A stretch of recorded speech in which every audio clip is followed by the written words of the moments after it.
Ginakonsiderar ni Governor Arthur Defensor Jr. ang paghatag sang libre sakay nga serbisyo sa mga empleyado sang Iloilo Provincial Capital. Sa interview sang Bombo Radio kay Defensor, iya ginpahayag nga kung mapatuman ang nasambit nga serbisyo mangin temporaryo lang ini nga solusyon samtang nagapadayon pa ang gyera sa Middle East kung sa diin naapektuhan ang Pilipinas.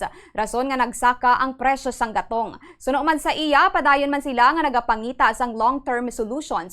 Subong nga naguntat naman sa pagbiyahe ang pila ka mga unit sang transport cooperative sa halin sa probinsya. Nahibaluan nga subong wala sa gihapon sang plano ang provincial government nga magpatuman sang state of calamity na hanungod sa krisis sa enerhiya.